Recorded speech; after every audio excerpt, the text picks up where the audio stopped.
Hey guys, thanks for tuning in. I hope you are, especially the people that watch the video of my house and the aspect ratio talk, and that's why I'm doing this little cut-in video. I'm going to put it on today, and then I'll have a real video on Friday.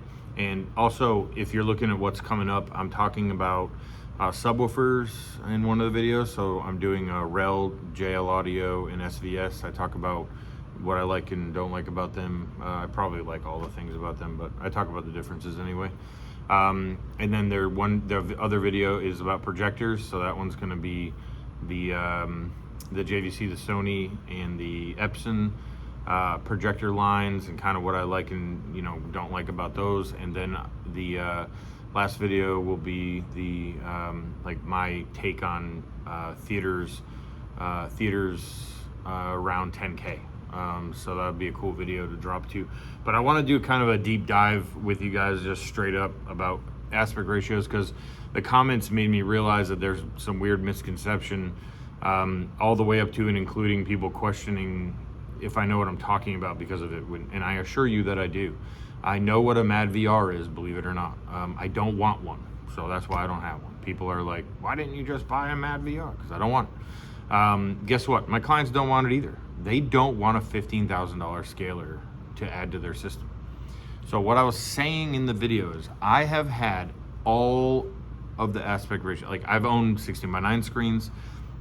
I've owned multiple 235 screens. Okay, I've had them curved. I've had them with anamorphic lenses. I've had them, to take care of the pin cushion stuff. I have played with and had it all, and I watch a lot of stuff in there.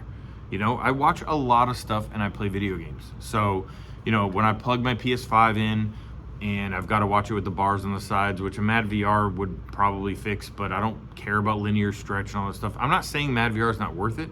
I sell it for very high-end clients that are like, they care only about movies, because I still have to even ask that to sell a MadVR. Like, are you gonna watch mixed media in here? Like, half the people in the world, like the percentage of people that watch YouTube, first of all, which is I guess why I'm doing this, is so astronomically high.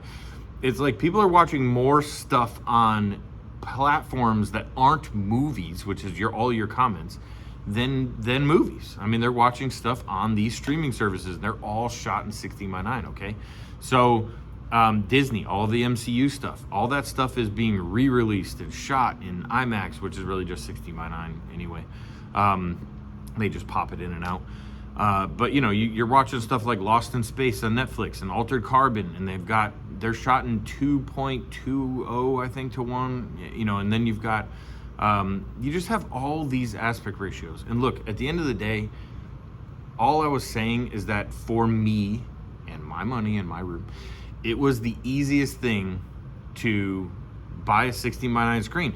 My point is, if you can get the projector far enough back, think about a commercial room, by the way.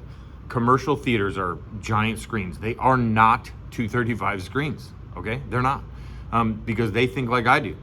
We just want to put whatever the movie was shot in on this big piece of fabric, right? So that big piece of fabric is 16:9 or close to it anyway. It's some IMAX format probably, in most of them. But if you just have the big fabric up there, you don't have to mess with all of that stuff. As long as your 235 picture is still big and exciting, which mine is. Mine at a 153 16:9, I shoot a 145 235 to 1. A 145 screen is a respectable screen in someone's home theater. I mean, I like that format. So it's big enough for me as it is. Am I using all the pixels on my chip, things like that? No, of course, that's how the MadVR would do. Anamorphic lenses would fix that if you had a 235 screen, and all of those things, but I just don't want to mess around with it. I watch mixed media in there. I put 16:9, and look, I video game a lot.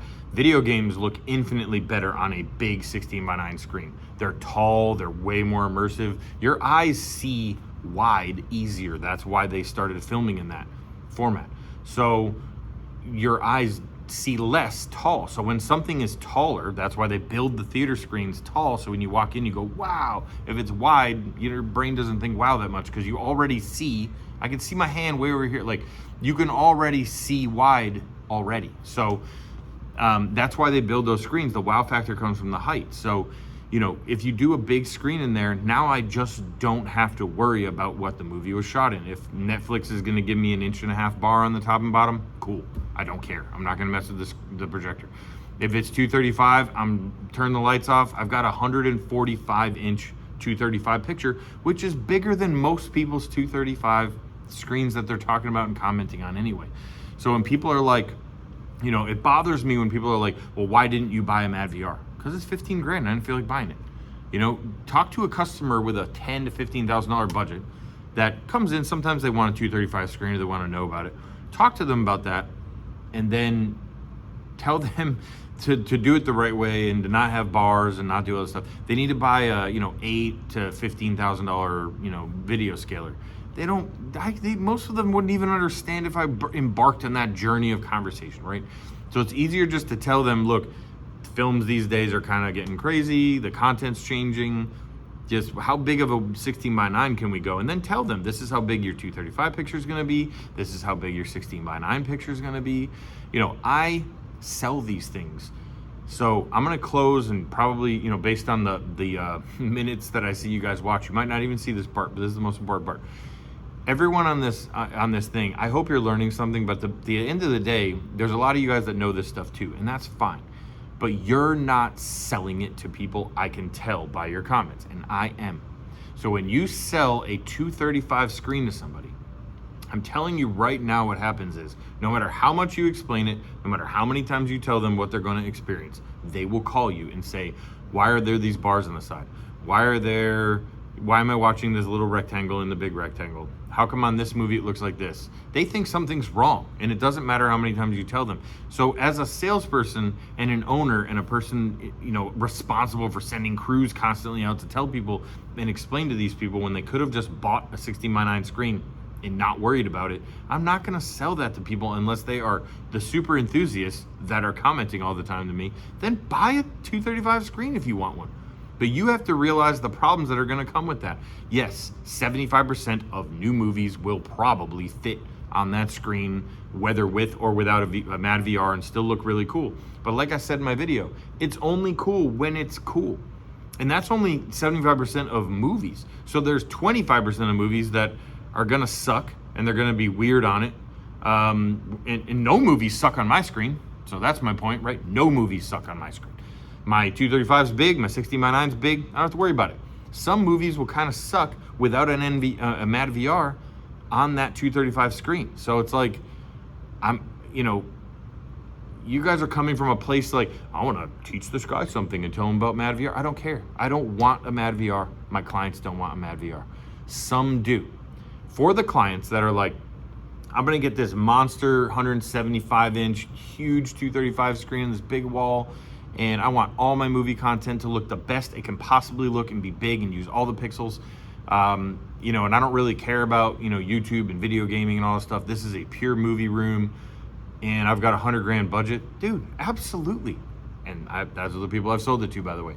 I tell them what it does. I talk about linear stretch. I go, you know, over all those things. But for people with normal budgets, your regular American people that I deal with every day, you can't even say the words MadVR, because all you're going to do is make them go research it, realize they can't afford it, realize what they wanted isn't good anymore. It's a bad road to go down. So you know, for the other people that are like, you know, I can't believe you don't have this, or I can't believe you don't have acoustic treatments and all that stuff. Look, it's a family room. I have 4 daughters who watch movies in there.